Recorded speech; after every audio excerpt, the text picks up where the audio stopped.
Disclaimer: this video doesn't promote anything in this video. It is just to have a discussion about the topic. Let's start. Most people think of gangs as chaotic, disorganized, driven by impulse. But MS-13 is not chaos. It is order built from fear. It is structure forged in environments where stability collapsed long before the gang ever appeared. To understand MS-13, you have to understand that it did not emerge in a vacuum. It formed in spaces where families were fractured, institutions were weak, and survival often required allegiance to something stronger than the individual. Inside MS-13, life is not defined by freedom. It is defined by total commitment. Members do not simply join a gang. They enter a system that controls identity, movement, loyalty, and fate. This organization spans neighborhoods, prisons, borders, and generations. And yet, it functions without a single public leader, headquarters, or centralized office. That contradiction is the key to understanding how it survives. To outsiders, MS-13 looks like endless violence. To insiders, it feels like structure in a world without one. And that structure begins with hierarchy. Please like, subscribe, turn on notifications, and comment the next video topic in the comments. To understand how MS-13 survives, spreads, and enforces loyalty across borders, prisons, and generations, you first have to understand its structure. Not just who is in charge, but how power flows, how decisions travel, and how control is maintained even when leaders are locked behind concrete walls thousands of miles away. MS-13 is often described as chaotic, violent, and disorganized. On the surface, that description feels accurate. Street-level violence appears random. Murders seem impulsive. Members look young, reckless, and disposable. But that surface chaos hides a deeper system. Beneath the noise is a layered hierarchy that blends rigid rules with local autonomy, allowing the organization to adapt while never fully losing control. This balance between structure and decentralization is one of the reasons the gang has endured for decades despite intense law enforcement pressure. It does not operate like a traditional corporation with a single headquarters and a visible chain of command. It operates more like a franchise network bound together by shared identity, fear, and ritualized violence. At the very top sits the Rafle Nacional. The Rafle Nacional functions as the symbolic and strategic center of the organization. It is not a single person, and it is not a visible office.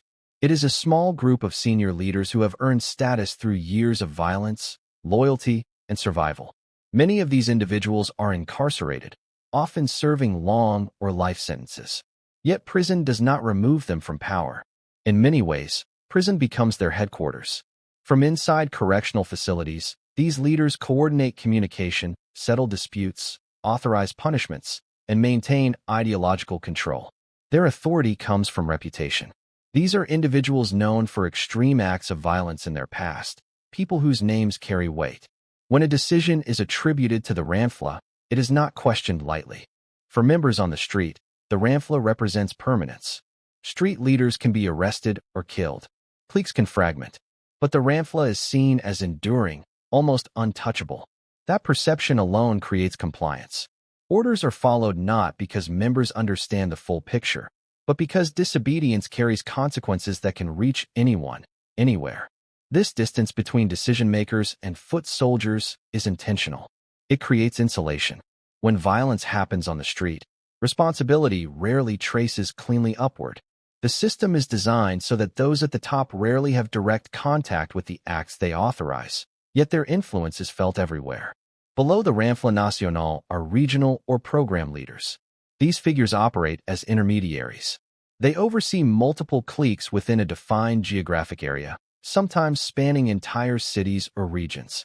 Their role is to translate broad directives into local action while managing conflicts between cliques. Regional leaders are often more visible than the Rafle, but still maintain distance from day-to-day street violence. They coordinate money flows, relay messages, and ensure that local leaders remain aligned with the broader organization. If two cliques dispute territory, status, or perceived disrespect, a regional leader may step in to arbitrate. Power at this level is unstable. These individuals are closer to danger. They are known to law enforcement. They may still move between the street and incarceration. Their authority depends on their ability to enforce decisions without appearing weak. Too much aggression invites retaliation or attention. Too little invites defiance. For American students studying organized crime, this layer is crucial to understand. It shows how gangs operate less like mobs driven purely by emotion and more like systems responding to incentives and pressure. Authority is maintained not just through fear, but through the promise of order in an otherwise chaotic environment. Below the regional level are the clique leaders, often called shot callers or palabreros. This is where the gang becomes tangible. These individuals control specific neighborhoods or territories. They know the members personally. They decide who gets punished, who gets promoted, and who gets targeted. The palabrero is the face of the gang for most members. This person enforces rules, collects money, assigns tasks, and monitors loyalty. Their power is immediate and personal. Unlike higher leadership, they cannot rely solely on reputation. They must constantly demonstrate control. Life as a clique leader is marked by constant pressure. They are responsible upward and downward. If members disobey, leadership above may hold them accountable. If they enforce rules too harshly, they risk rebellion or desertion. If they enforce too lightly, they risk losing authority. This role also highlights the psychological trap of the gang structure. Many clique leaders are not wealthy. They do not live comfortably. They remain under constant threat. Yet the status they hold within their environment becomes their identity. Leaving that role would mean losing protection, meaning, and often their life. Below the clique leaders are the homeboys, the full members. This is the largest group and the most visible. These are the individuals most people associate with the gang. They are the ones arrested, injured, or killed. They are the ones whose faces appear in mugshots and news stories.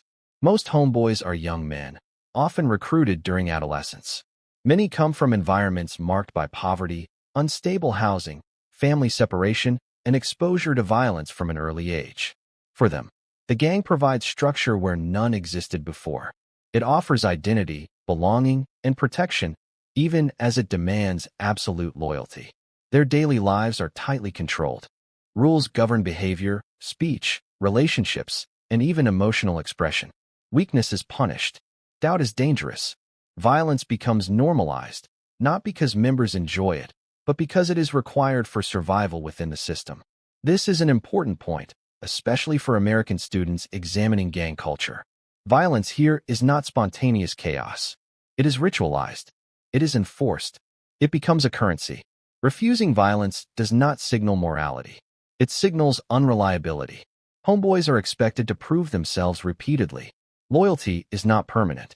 It must be demonstrated again and again through compliance and action. This constant testing creates exhaustion and fear, which paradoxically deepens dependence on the group. Below the homeboys are the chequios, probationary members. These individuals exist in a liminal space. They are not fully trusted, but they are already implicated. They perform tasks to prove loyalty, often without protection or status. For chequios, the risk is high and the reward uncertain. They are watched closely.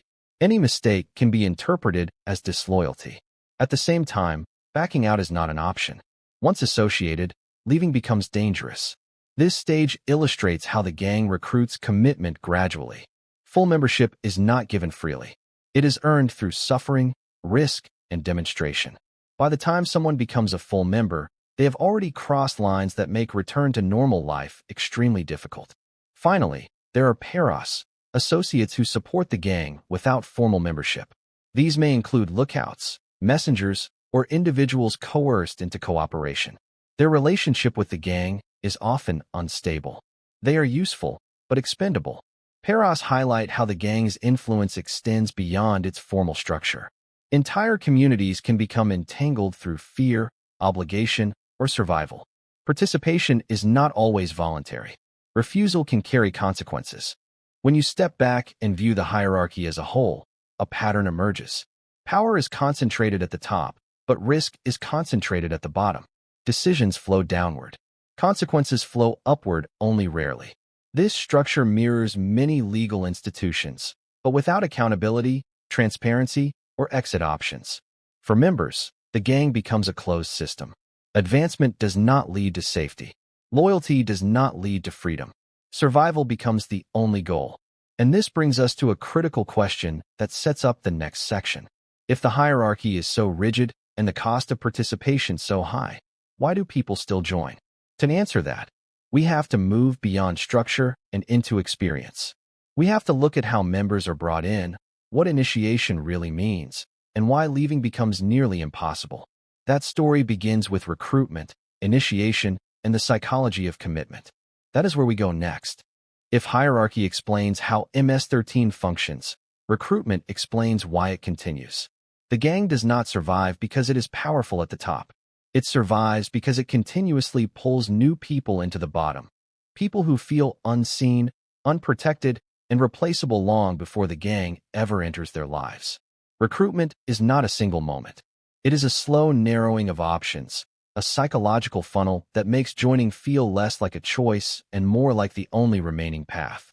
To understand this process, you have to stop thinking of recruitment as persuasion and start thinking of it as environmental capture. Most individuals who eventually join MS-13 do not wake up one day wanting to be part of a transnational criminal organization. Instead, they grow up in conditions where safety is inconsistent, authority feels hostile, and identity is fragile. Many experience family separation, displacement, or migration at a young age.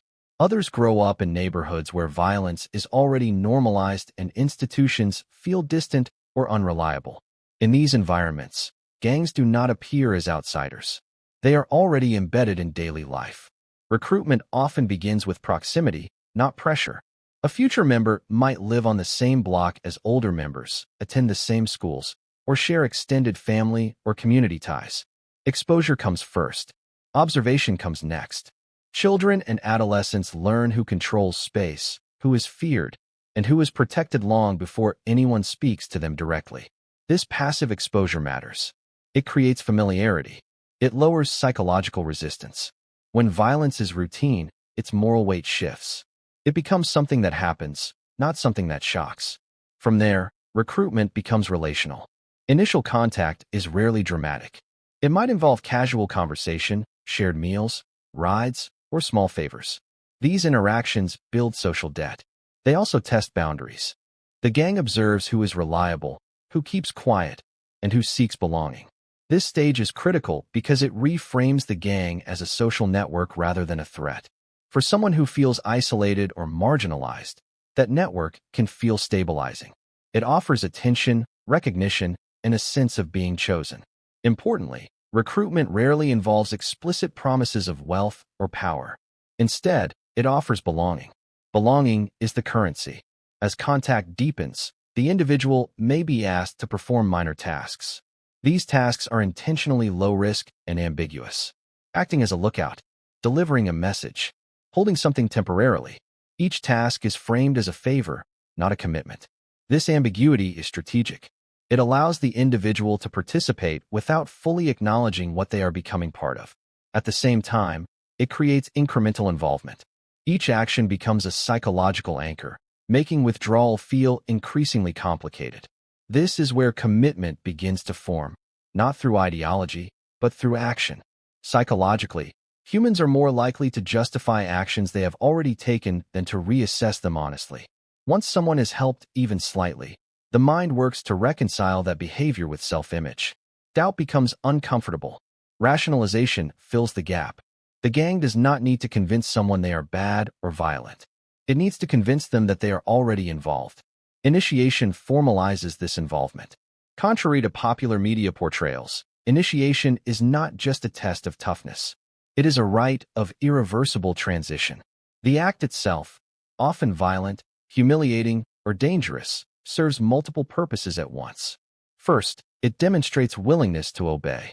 Second, it creates shared trauma.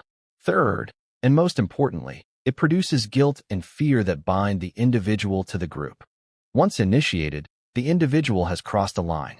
They may have committed an act that carries legal or moral consequences. This makes outside help feel unreachable. Authorities are no longer protectors. Family becomes a liability. The gang becomes the only group that knows the full truth and offers protection from it.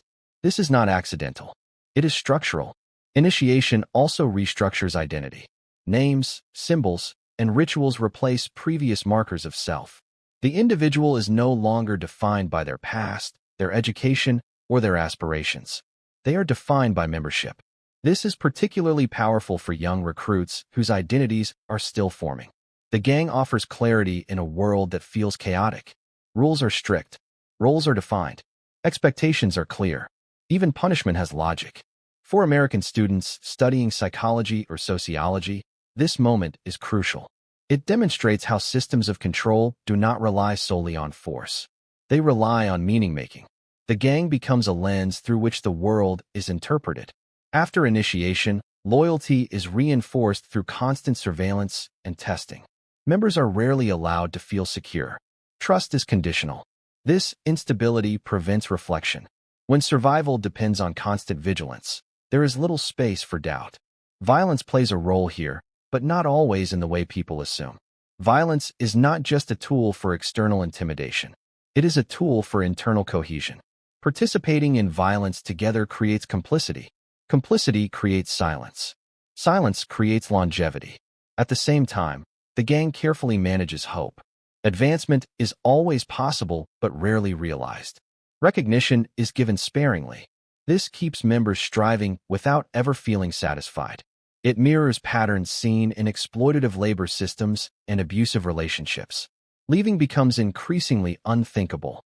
Exit is dangerous not only because of retaliation, but because of identity collapse. Without the gang, who is the individual? Where do they belong? How do they explain their past? How do they survive without the structure that has governed every aspect of their life? This is why recruitment cannot be understood in isolation from environment. The gang does not create vulnerability. It exploits it. It offers answers where institutions have failed to provide them. And this leads to an uncomfortable but necessary observation. Gangs like MS-13 thrive not because they are uniquely persuasive, but because they fill gaps left by social systems, education, housing, mental health care, immigration policy, and economic stability. When those systems weaken, recruitment becomes easier. Understanding this does not excuse violence, but it explains persistence. And to understand persistence fully, we need to examine what happens after recruitment, how discipline is enforced, how fear is maintained, and how punishment functions as a governing tool. That brings us to the next section. If recruitment explains how MS-13 grows, discipline explains how it survives. No criminal organization, especially one as decentralized and geographically dispersed as MS-13, can function without a reliable system of internal control. Money alone is not enough. Fear alone is not enough. What keeps the structure intact is a carefully maintained balance of punishment, surveillance, loyalty rituals, and psychological conditioning that reaches every level of the hierarchy. Discipline within MS-13 is not reactive. It is preventative. The gang does not primarily punish members because they break rules. It punishes them to remind everyone else what happens when rules are broken. Every act of internal violence is a message. Every disappearance, beating, or execution serves as a lesson that travels faster than any formal order. At its core, discipline is about predictability. Members may not know when punishment will come, but they know it will come if boundaries are crossed. This uncertainty creates constant tension. Constant tension keeps members compliant. A relaxed member is a dangerous member because relaxation allows reflection. The rules themselves are often simple but absolute. Disobedience, disrespect, unauthorized communication, cooperation with authorities, and failure to follow orders are among the most serious violations. What matters is not nuance, intent, or context. What matters is loyalty. Loyalty is defined not as belief, but as obedience. This distinction is critical. Members are not required to agree with leadership decisions. They are required to carry them out. Questioning orders is interpreted as weakness or betrayal, regardless of justification. From a sociological perspective, this creates a culture where moral reasoning is outsourced. Responsibility shifts upward. Violence becomes procedural rather than personal. Members learn to see themselves as instruments rather than decision-makers. This psychological distancing is essential to sustaining extreme brutality over long periods. Discipline is enforced at multiple levels simultaneously. Shot callers monitor daily behavior within cliques. Regional leaders monitor shot callers. National leadership monitors everyone through layered communication networks, often using coded language and intermediaries. Even incarceration does not remove individuals from this system. In many cases, it intensifies control. Prisons become extensions of the organization. Incarcerated leaders continue issuing orders, resolving disputes, and approving punishments. This creates a powerful illusion of omnipresence. Members on the street know that leadership is always watching, even if indirectly. Surveillance does not require technology alone. It relies on people. Members are encouraged, sometimes forced, to report on each other. This fractures trust horizontally while reinforcing loyalty vertically. No one knows who might be listening. Conversations become guarded. Silence becomes safer than honesty. This environment prevents collective resistance. Members may privately question leadership, but they rarely voice those doubts. Isolation keeps dissent from forming networks. Punishment itself follows patterns. Minor infractions may result in beatings or demotions. More serious violations often result in expulsion or execution. Expulsion, however, is rarely a mercy. Former members are marked targets, vulnerable to retaliation from their own gang, rivals, or law enforcement. Execution is used strategically, not impulsively. It is often delayed to maximize psychological impact. The uncertainty surrounding when punishment will occur can be more terrifying than immediate violence.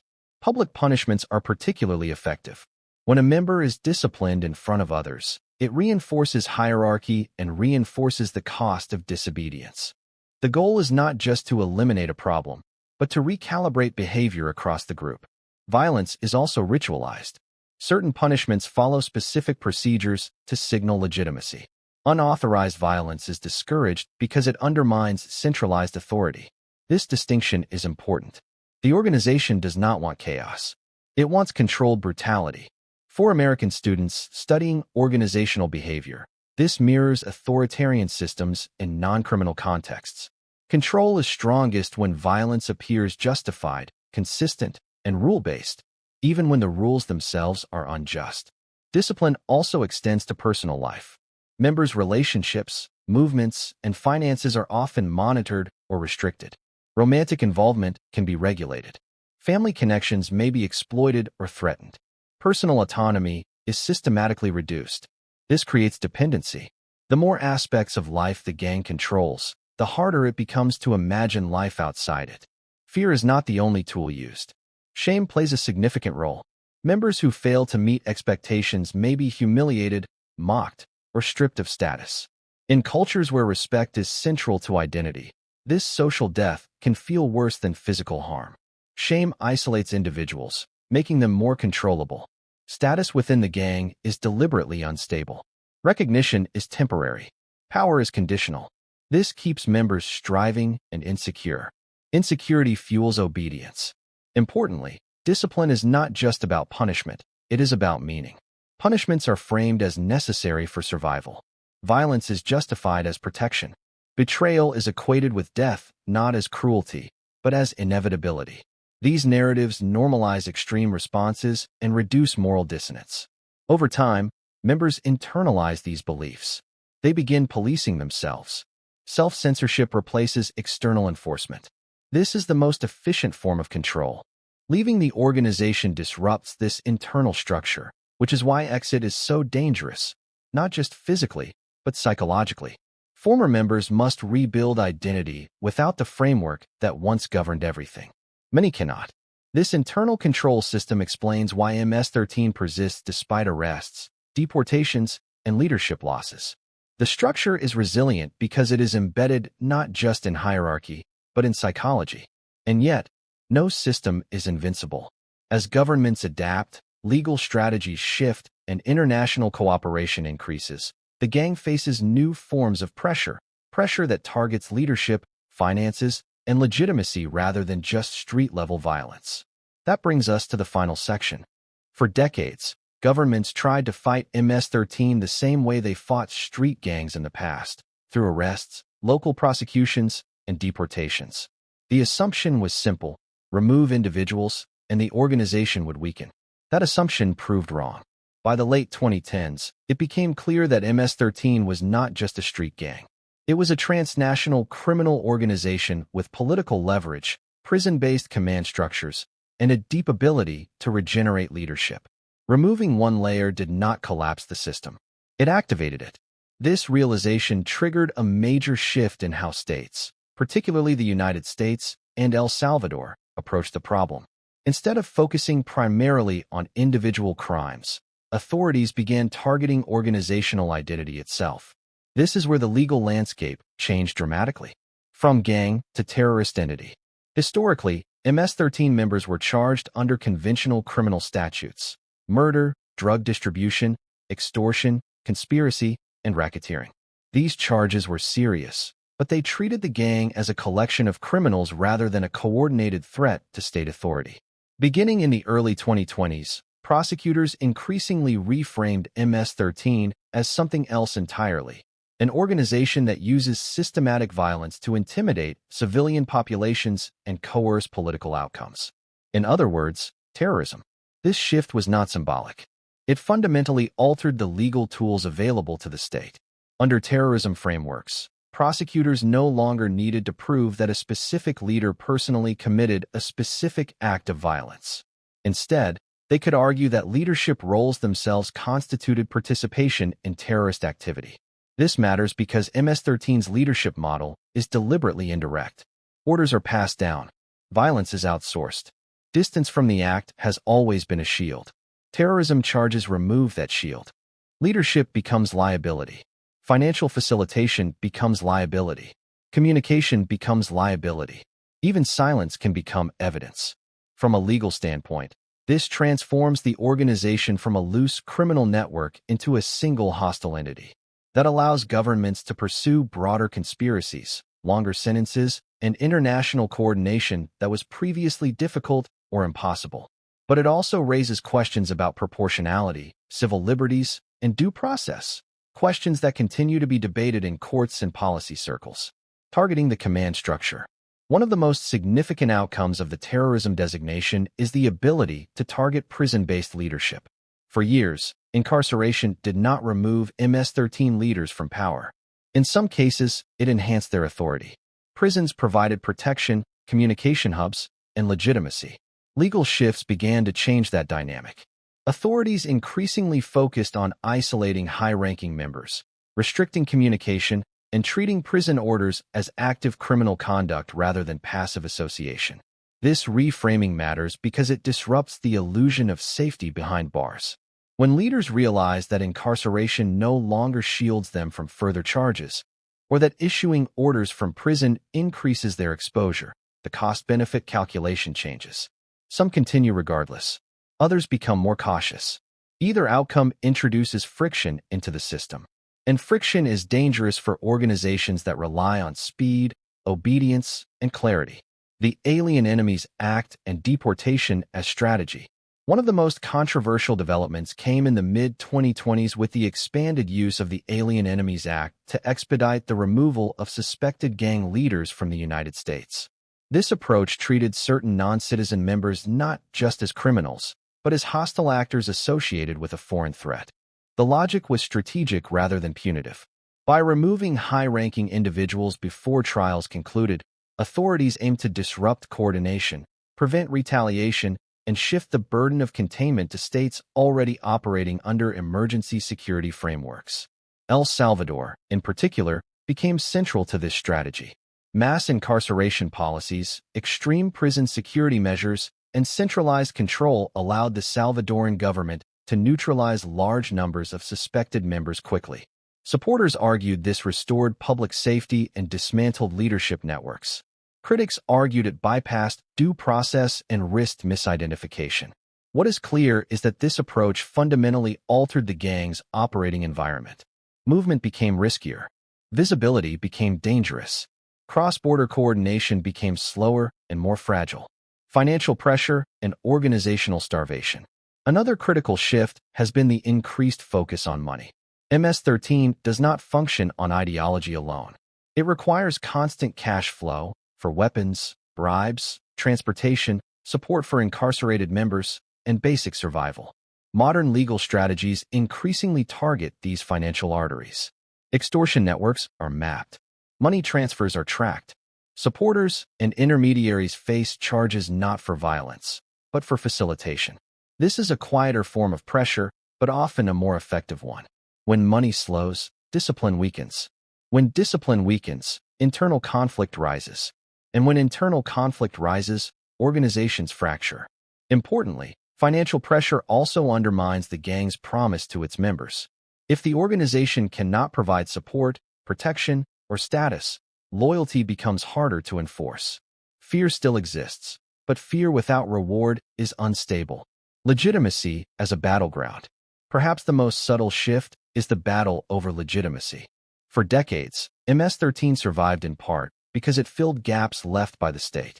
In marginalized communities, it offered protection, identity, and belonging, however brutal those offerings were. Modern strategies increasingly aim to remove that narrative. By framing the gang as a threat not just to rivals, but to entire societies, governments attempt to isolate it socially as well as legally. This matters because organizations do not exist in a vacuum. They rely on passive tolerance, coerced cooperation, or silence from surrounding populations. When that tolerance erodes, operational space shrinks. Fear can silence communities, but only up to a point. As state pressure increases and alternatives expand, the gang's ability to present itself as inevitable weakens. The future of the organization. So what happens next? MS-13 is unlikely to disappear entirely. Organizations built on identity, fear, and generational trauma rarely vanish overnight. But its form may change. Leadership may become more fragmented. Operations may become more localized. International coordination may slow. Recruitment may become riskier. In other words, the organization may survive, but at a reduced scale, under constant pressure, with fewer safe spaces. The most important variable is not law enforcement alone. It is time. Time allows legal precedents to harden. Time allows financial networks to collapse. Time allows younger generations to see alternatives. Whether those alternatives are strong enough is the real question. Because ultimately, MS-13 is not just a criminal problem. It is a social one. And the long-term outcome will depend not only on how aggressively states punish violence, but on whether they can replace the conditions that made the organization possible in the first place. That is the unresolved ending. If power is enforced through fear, what happens when fear no longer works? And if identity is built on violence, what replaces it when violence becomes unsustainable? Those are the questions that will decide what comes next. After hours of examining hierarchy, initiation, violence, money, prisons, and law, one uncomfortable truth becomes clear. MS-13 is not an accident. It is an outcome. It did not emerge because violence is inevitable or because certain people are inherently criminal. It emerged because systems failed in predictable ways, repeatedly, across borders and generations. Understanding that does not excuse the harm, but it does explain why enforcement alone has never been enough. Every organization reflects the environment that created it. MS-13 reflects displacement, broken institutions, fractured families, and economies that reward survival over stability. And as long as those conditions exist, new versions will continue to form, even if this one fades. Violence as a language of power. One of the most striking patterns in MS-13's history is how violence functions not just as intimidation, but as communication. Every act sends a message. To rivals, it says territory is defended. To members, it says loyalty is enforced. To communities, it says silence is safer than resistance. To the state, it says control is contested. This is why the organization survives decapitation. Violence is not just something it does. It is the language it speaks. When legal systems respond only with force, they are answering in the same language, often reinforcing the cycle rather than breaking it. The hardest challenge is not suppressing violence. It is making violence unnecessary. The cost of total commitment. For members, the promise of the gang is certainty in a chaotic world. Identity, belonging, structure. But the cost is total. There is no retirement, no exit plan, no future that does not involve prison, exile, or death. The organization demands everything and gives only survival in return. This is not strength. It is desperation hardened into ritual. And the tragedy is that many who enter are young, isolated, and already abandoned by every other system that claimed to protect them. The gang does not create that abandonment. It exploits it. The state's dilemma. Governments face a dilemma with organizations like MS-13.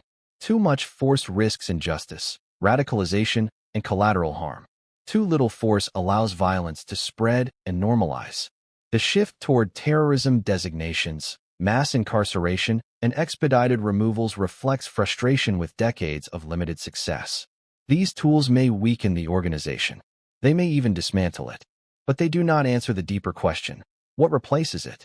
If power vacuums remain, they will be filled. History is clear on that point. Prevention versus punishment. The most uncomfortable reality is that the most effective long-term strategies do not look like crime fighting. They look like housing stability. They look like schools that do not discard students. They look like employment that pays enough to live. They look like communities where young people are seen before gangs see them. These solutions are slower, less visible, less dramatic. They do not satisfy the demand for immediate justice, but they address the root rather than the symptom. And that is why they are so often underfunded, delayed, or dismissed. Why this story matters. MS-13 is often treated as an anomaly, a uniquely violent gang, an imported problem.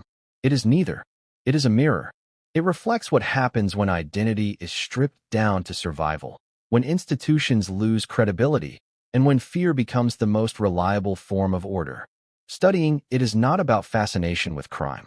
It is about understanding what fills the space when society withdraws. The final question: if organizations like MS-13 are shaped by neglect as much as brutality, then the real question is not how to eliminate them. The real question is, what kind of systems are we building in their absence? Because something always takes their place. The only question is whether it will be stronger, fairer, and more humane, or just another version of the same cycle with a different name. And that is not a question for law enforcement alone. It is a question for everyone. Don't forget to subscribe on your way out. See you next video.